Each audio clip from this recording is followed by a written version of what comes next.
नमस्कार. आपल्या सगळ्यांचे महाराष्ट्र सोशल न्यूज चॅनलमध्ये हार्दिक स्वागत. चला वळूया तर एका नवीन बातमीकडे. आजची बातमी. अनुसूचित जातींच्या आरक्षणातील उपवर्गीकरणाच्या विरोधात धुळे शहरात भारतीय संविधान सेनेच्या वतीने संविधान जागर रॅली काढण्यात आली. रॅलीनंतर जिल्हाधिकारी कार्यालयासमोर आंदोलन करून शासनाच्या निर्णयाचा तीव्र निषेध व्यक्त करण्यात आला. तसेच उपवर्गीकरणाचा निर्णय तातडीने मागे घेऊन संविधानातील समानतेचे तत्व अबाधित ठेवावे अशी मागणी निवेदनाद्वारे राज्य शासनाकडे करण्यात आली. त्याच्यानंतर आरटी आली, पण आरटी नंतर आरटीच्या मध्ये आरची पण येऊन गेली, पण आरची सगळ्यांना माहित झाली, पण अजून आरटी कोणालाच माहित नाही. मागायला त्यातही उपवर्गीकरण झाल्यावर ते आरटी कळले. त्या आरटी मध्ये सुद्धा कार्टी गेली नाहीत, आणि बार्टी मध्ये तर आमची तरी कुठे जातात नीट.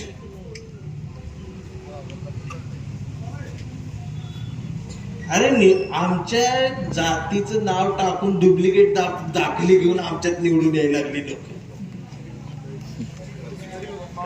आणि आम्ही याचिका दाखल करतो. त्याचा निकाल 15 वर्षांना लागतो. तर ह्यो 3 टर्म नगरसेवक होऊन गुंडाळून सगळं घेऊन जातो. आपण बसा बोंबलत.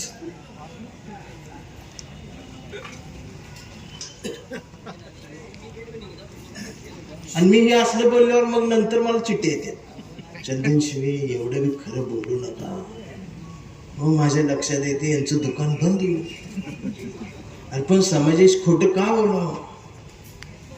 आज तुम्ही जाल हो बंगले बांधून, पण उद्या तुमचा नातू हा बंगला विकेल भाकरीसाठी. त्याचं काय, माझ्या रिचार्ज साठी घरातल्या फरशा काढून निघायची वेळ येणार. मग रिचार्ज नाव पुढच्या महिन्यात पप्पाच्या गाडीचं मागचं चाक ऐकलं, मग रिचार्ज न करता त्याला एकत्रित घेऊन आमचे महापुरुष समज. आज बघतोय ना आम्ही, शाहू महाराजांची जयंती झाली.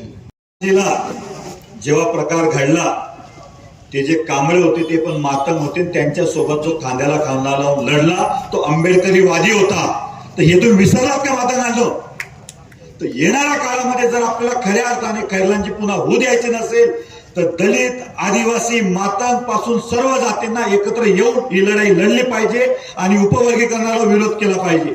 त्याच्यानंतरचा विटाईचा एक प्रश्न आहे दादा आमचा.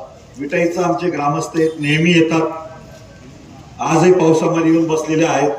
तर मी त्या विटाईच्या सर्व माझ्या भगिनींना आणि नागरिकांना आवाहन करतो, आश्वासन देतो की येत्या 14 ऑक्टोबर पर्यंत तिथं बाबासाहेब आंबेडकरांचा पुतळा उभा राहील म्हणजे राहील, ही आम्ही सगळ्यांच्या वतीने ग्वाही देतो.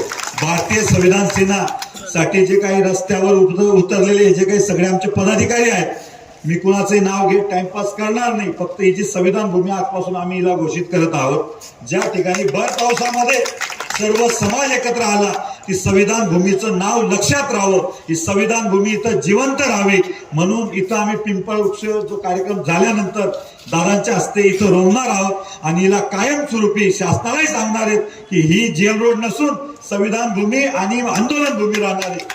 धन्यवाद दादा. बातमी आवडल्यास चॅनलला लाईक व सबस्क्राईब करा व दररोज अशा नवनवीन बातम्या पाहण्यासाठी चॅनलला फॉलो करा. धन्यवाद.